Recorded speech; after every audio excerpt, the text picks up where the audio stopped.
And cue. Good evening and welcome to our City Council Committee of the Whole meeting tonight for Monday, October 19th. Our discussion tonight for 20 minutes will be on e-bikes, and we're having this meeting in accordance with the Iowa Public Information Board's guidance for electronic meetings during COVID. Before starting, just to let the public know, I see we have some attendees tonight, and I will be opening this up for public comments and questions at the end of the presentation. If you'd like to join in, and I'll give directions for that. So without further ado, I'll turn it over to Director Chase Schrage from Public Works. Go ahead, sir. Thank you, Mayor, Council. Tonight I wanted to cover electric bikes and their use on recreational trails. Some of you may recall a previous discussion at a work session in the spring of 2019 that kind of covered this topic. In reviewing some of that information, we discovered that it lacked some important language that came from the state code. So tonight I would like to kind of go over it all again with that language included. So, just to cover e-bikes. E-bikes are bicycles that are powered by pedals and electric motor. And what we've seen in the recent years is that the demand and popularity have significantly increased, especially obviously this year. So e-bikes are actually classified into three groups, classes 1 through 3. Class 1 is a pedal assist only, where the motor ceases to stop assisting when the bike reaches 20 miles an hour. Class 2 is a bicycle equipped with a throttle actuated motor that ceases to provide assistance when the bike also reaches 20 miles an hour. And obviously, Class 3 is a pedal assist only, where the motor stops assisting at a higher rate of speed of 28 miles an hour. And so basically, Class 2 would be the only one that you could distinguish a difference between with the throttle actuated. Class 1 and 3 e-bikes would look very similar. So state code actually does not specifically identify the classes. There has been a lot of discussion in recent months with different groups. The Bike Coalition, I know, has been one of them at a state level that has tried to get the state of Iowa to include in their definition the classifications of e-bikes, as I just described. But the state actually identifies e-bikes under its definition of bicycle as follows. A device having 2 or 3 wheels with a fully operable pedals and an electric motor of less than 750 watts, whose maximum speed on a paved level surface when powered solely by such a motor while ridden is less than 20 miles an hour. So by state definition, if I go back here, has a restriction on speed. So as you can see, Class 1 and 2 that reach 20 miles an hour would actually be classified under the state's definition of a bicycle. Class 3 is not actually identified in the state code, but it would fall under a motorized bicycle, which has a higher rate of speed, and that would be a similar classification as a moped. So moving on to what our current ordinance states, it's very similar, but it has a little more definition to it. A device having 2 wheels and having at least 1 saddle or seat for the use of a rider, which is propelled by human power, or that bottom section there is very similar to the state code as which I just described.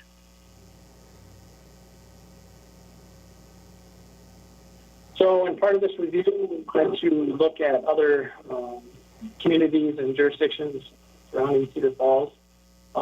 City of Waterloo actually allows Class 1 and 2 e-bikes to operate on their recreational trails with a minimum age of 15 years old, but they also forbid the use of operation on the sidewalks.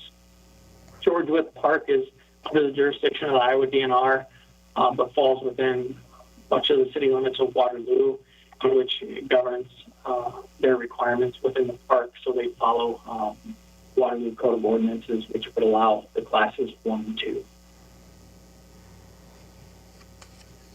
So with some of that information that we reviewed and the discrepancy in the state code, in which it doesn't really identify the specific classes of e-bikes, the staff recommendation would be to allow class 1 and 2 e-bikes on our recreational trails with a minimum age of 14. And where 14 came from is to be consistent with the state code language, and also the requirement of which an individual needs a permit to operate a moped would be 14 years old as well. So with this, the Class 3 e-bike would be excluded from the definition of bicycle and would actually be identified as a motorized bicycle. So thus, Class 3 e-bikes would not be allowed on our recreational trails. So when I went through all this information, I also spoke with the Park and Rec Commission, the Bike Ped Committee in the last few weeks. Obviously, this was a familiar topic to both of these groups, as it was brought to them, I believe, in late 2018 or early 2019. And the consensus from both groups is that their recommendation would be the same as it was previously, that the Park and Rec would like to see the Class 1 and 2 be allowed on the trails, but the Bike Ped Committee would like to see all 3 classes be allowed on the recreational trails. Tonight, I'd be looking for a motion to direct staff to draft ordinance amendments that would allow Class 1 and 2 bikes on the recreational trails with that minimum age of 14.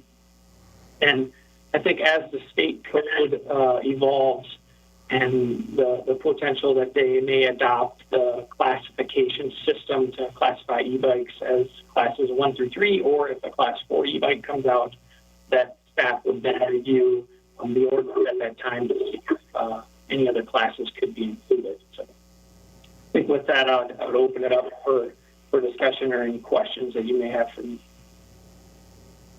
I have a question. Yes, go ahead, Councilor Harding. A couple questions, actually. One, and this is probably for Kevin, would the definition from the Iowa code saying that it's solely powered by that engine eliminate Class 3? Because it's not solely powered. Like Class 2 is solely powered up to 20 miles per hour by the engine because it has throttle. But Class 3 is only pedal assisted when it's pedaling. So with the state code, it's not solely powered. It's not an engine just powering it above 28 miles per hour. So I'm just curious. I'm not saying that I'm for Class 3. I'm just trying to get a grasp on the definition. Does that make sense? Could you shed some light on that, Kevin? Well, I guess I wasn't aware of that distinction. I thought our ordinance followed it almost to the word. But I would say that the key here is when the motor stops assisting, which is quite a bit higher than a Class 2. That's the reason for the recommendation. I think it's just the motor assist is significantly higher with a Class 3. Yeah, I guess I get that. I was just curious if, since the law is a little vague here, it says powered solely by such a motor. So in accord, what your opinion was, because if you ride the bikes, Class 2 is just you just push your thumb down and it'll take you to 20 miles an hour. Anyway, it's semantics either way. I guess my more important question would be, why did the Bike Ped Committee ask for Class 1, 2, and 3, and then the other committee only asked for 2? Do we have any other information on why the Bike Ped Committee wanted Class 3 included?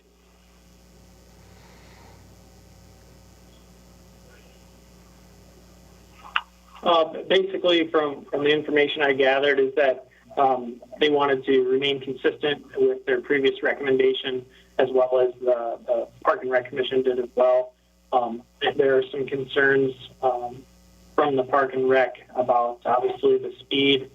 It becomes difficult in the design world and engineering a trail with specific alignments horizontally and vertically to accommodate for vehicles, whether bikes or on a roadway. Obviously our roadways have a speed limit of 25 miles an hour to accommodate for pedestrians to potentially travel that fast on rec trails.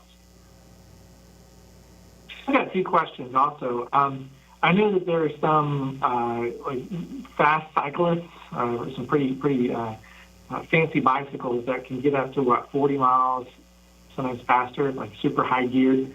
Do we restrict those on the trails? Like, do we have an actual speed limit restriction? Not that I'm aware of, no. You're talking just a normal pedal bike that's not being assisted with an electric motor. Right. And then the second question was, did you say that it's really hard to tell the difference between a Class 1 and 3 visually, like the battery housing and the construction is the same? To my knowledge, that's accurate. So somebody could be riding on a Class 3 even though they're not supposed to, but as long as they're not going over the limit, you just wouldn't know, right? Correct. Okay. Just in case I want to get a Class 3. Well, and Mr. Mayor, if you don't mind, that was kind of back to my original point. I guess with the definition, I was just wondering if someone may try to get us on semantics with saying, well, it's not solely powered, so mine still falls under the definition of an e-bike by Iowa law. And I don't know if that's something we need to dive into, but if someone's going to go there, then they'll say that our law is, not in accordance to the state by definition. I definitely want to look into that more. You raise a good point. I want to make sure that that's not a loophole in the law. Should council go in this direction? I have a question. Yes, go ahead, Susan. I'm curious whether, for the safety of the other people on the trails, is there anything in our rules that requires the bike, whether it's Class 1 or Class 2, to make any kind of an audible sound before passing pedestrians? Do they have to holler or sound a horn or anything? Not that I'm aware of. No, there are signs posted recommending that, but I don't think it's required by ordinance. And are they, I don't know, are they quiet or are they noisy? Can you hear them coming? I have one. They're pretty quiet. They're pretty quiet, and they're not really as scary as people think, like an e-bike, like especially the pedal ones. They help you assist and ride, but pretty much looks like a regular bike and rides like a regular bike. It's just easier to pedal up a hill. Yeah, my concern was for the pedestrian on the trail. If you're going to get hit by somebody that's driving 20 mile an hour or 28 if you allowed Class 3, it could be pretty painful. Well, that's a good point. We have other requirements in the ordinances for, like it says now that you can't ride while holding a package. You have to have two wheels on the handlebar. It says you're required to have a light on your bicycle, even if you're not riding at night. So those aren't particularly enforced as ordinances, but I could see, especially as a rider, if there was a requirement or an expectation that you have some sort of a sound device on your bike or that you're required to announce when passing to avoid these kinds of sideswipe issues. But that's a different topic. So if we approve the like 1 and 2, is that going to then prohibit people who have a level 3 bike from riding on the trails? Yep. Is that why they wanted to allow that, so they're not breaking that law? They would be allowed to ride on the streets, but they wouldn't be allowed to ride on the recreational trails, correct? So I'm guessing that's why they would prefer it, because a lot of those bikers, that's one of the attributes of our community, our trails, and this will be preventing them from doing that. So I don't think it's a bad idea. I'm just trying to figure out why they would not be supportive, and I'm guessing that would be it. And my other experience is that most responsible bikers do announce that they're passing anyway, but not all, I realize. Mayor? Yes, go ahead. Yes, Mark, good. James, what's the liability of the city to go against the state code? I think I may defer that to Attorney Rogers.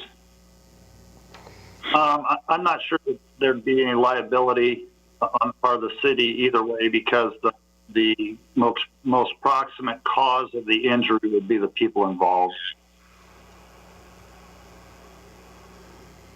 So as long as the city has reasonable measures in place, I don't see there being liability.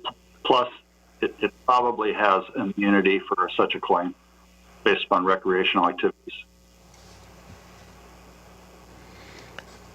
I think we had this discussion last time too about the enforcement side of it. I mean, you can't really tell the difference between 1, 2, or 3, and I don't believe public safety is going to be out there tracking people down, trying to figure out if they're on a Class 3 bike or not. So that's kind of to Frank's point. Do you allow the Class 3? Because the key, I mean, I don't know. You can go either way with it. I can see following the state code as well. I don't want to hinder people from going on the trails either, because most people are responsible. And am I breaking up as bad as some of these other people here? Well, we can hear you fine. It sounds like you talk in a delay or something. It's coming from the council chambers probably, but I could be wrong. I hear it on my end too. Right. Does anybody else hear that when they talk? Yes. I mentioned that to Denny earlier. He said he'd turn down the volume a bit, but hopefully we can get that resolved for especially a regular council meeting. So at this point, I would like to open it up. TJ Frine has a comment, so I'll bring in for Mr. Frine. Go ahead, sir.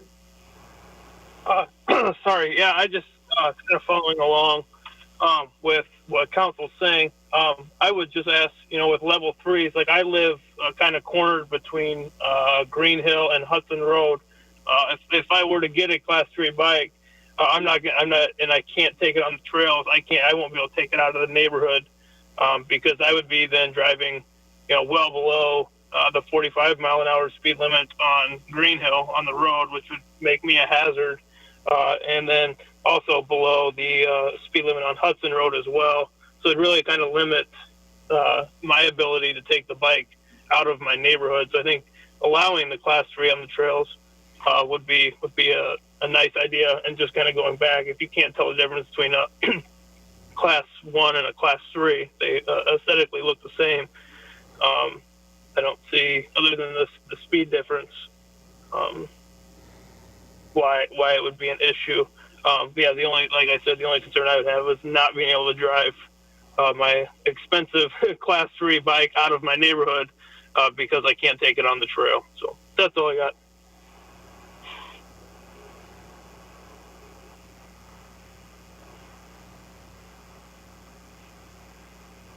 Okay, any other comments? All right, so Brett Johnson, so go ahead, sir. Can you hear me? Yes, we can hear you fine. Right. So obviously, we sell e-bikes at Bike Tech. And some of these comments are very supportive of allowing Class 3 bikes. Yes, we already do have cyclists that can go, 5 to 15 miles per hour over that 20 mile per hour kind of maximum that Class 1 and Class 2 bikes already can achieve. At the store, we sometimes compare Class 3 bikes to a Corvette. Yes, a Corvette can go faster than 65 miles per hour, but it's up to the rider to control themselves in the environment that they're riding. being on the Tourism and Visitors Bureau's board, I can also say that with us being such a bike-centric bike community, over restrictive language could be a barrier for tourism. We are obviously a destination regionally for recreational cycling, and with the rising popularity of e-bikes, we wouldn't want to turn any of these people away. The Bicycle Pedestrian Committee is actually following the kind of the nationwide, what's becoming standard that is been set forth by the People for Bikes organization. And I guess just speaking to Councilwoman DeBurr's comment about passing, wholeheartly agree that every in every instance where someone passes a cyclist or a walker, they should announce themselves. Not to advocate what Des Moines had done in the past, but at one time they required a bell or similar device with every new bike purchase. And then lastly, I guess I've made the offer before. If any council people or city staff would actually like to test ride an e-bike product, we are always more than welcome to offer those opportunities. It's one of those things that unless you've ridden one, the experience can be very hard to realize. Thank you. Okay, thank you, Ms. Johnson. And I see Mark Wyatt. So I will. Okay. Interesting. It says allowed to talk is not available because he is using an older version, but I can promote him to panelist and allow him to talk. So I'm going to do that now. Never tried this before. Okay, so Mr. White, can you hear us all right? Just a moment here.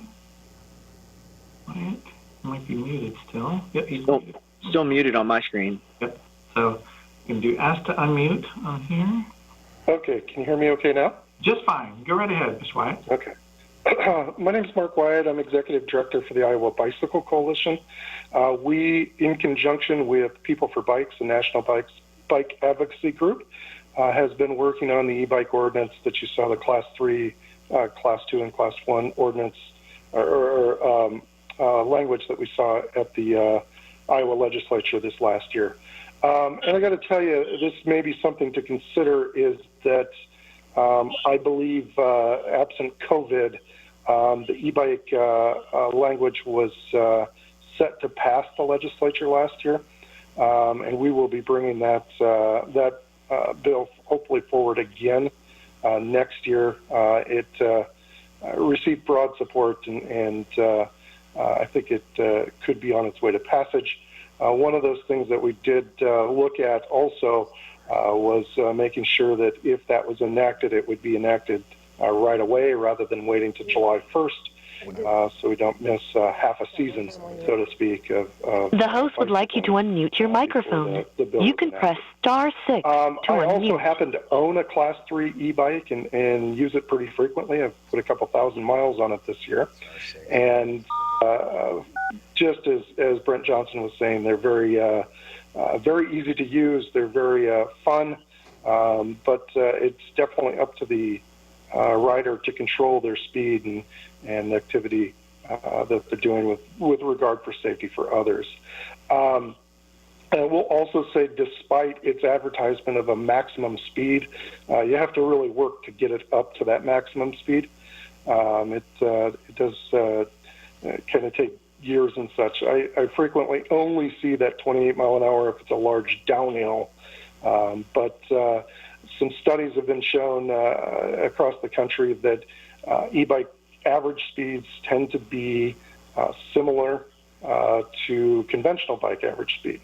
Generally, the Class 3 e-bikes are going to be quite a bit heavier than a conventional bike, so that may be something to consider. I guess I understand staff's reluctance to step into defining a Class 3 e-bike, especially if it's not particularly defined in the state code at this time. The host would like you to unmute your microphone. You can press *6 to unmute. Regulate the operations of bicycles, and that could be something that could be looked at as far as defining what an e-bike is and how do you use it. And then finally, I would probably add as more of a kind of a comprehensive look at the ordinances in Cedar Falls. You may want to look at your ordinances as a complete package and not just the e-bike thing, especially if you want to wait some time until the legislature acts. That would give you some time to work on some of the other issues in your city ordinances. They're not bad. We've seen much worse. The Iowa Bicycle Coalition has a model ordinance that they're promoting, and several cities have adopted that, including Waterloo for the most part. They did some amendments to the model ordinance.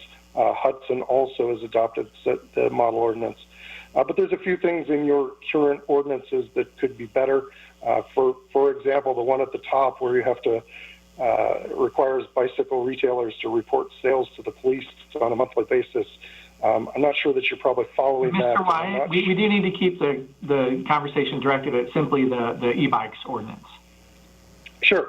But if you were going to take a comprehensive stab at reviewing the e-bike ordinance post-legislature, you have some opportunity to do the whole package. That's all the comments I had now, but certainly open for any questions if you need. All right, thank you, Mr. Wyatt. I appreciate you joining us tonight. So any other questions or comments from council?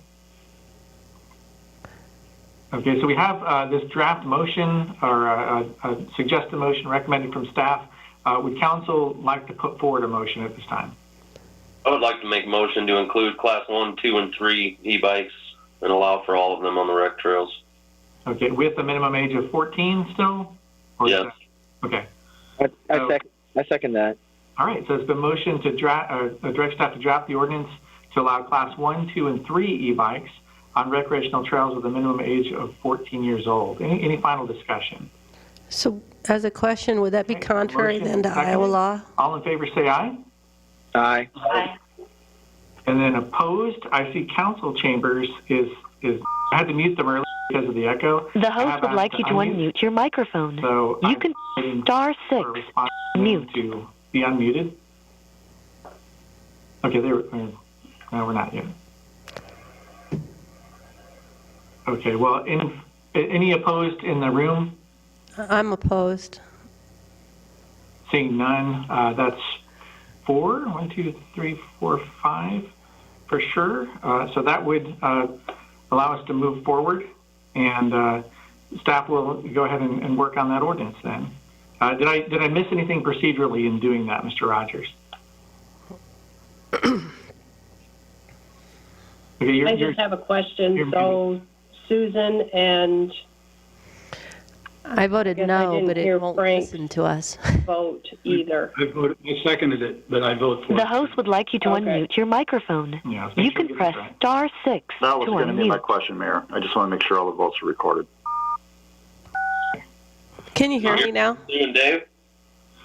I said no. I had to mute them earlier, but I did. The host would like you to unmute your microphone. You can press star 6. Ask them to raise a hand, for or against, maybe? Well, they're on the, but it's 2 of them. Actually, I'm going to just go over to the council. Here we are. I'm for it. Right back. You could almost put in like they had for the speed limits in the old days, reasonable and prudent speed. I was wondering, No, Chase, 15 times. Every time you mute us, I think. if it was going to be written for level 3 bikes, does it make sense to wait until the state legislature acts? I said no. I said I want to stay with state code, but it couldn't hear my question. I may defer that one to Mr. Rogers as well. Well, I've heard indications that legislation is going to pass in the past, and it hasn't come to fruition. So if council decides that it's important to act now, certainly can. And if the state legislature does something different, of course, we could come back and revisit it that time, too. Okay. So it's really council's call. Do you want to go forward or wait and see what the state legislature does? I'm just curious. Thanks. Okay, and for the record, Sires was aye and DeBeer was no. So what was the vote then? What was the count? It'd be 6-1, correct? Yeah. Okay. So that will move forward, and that will be the end of our meeting for here, and we'll wait until 7:05 to start with the regular council meeting. So look forward to seeing you then. We'll keep the room open. We are adjourned.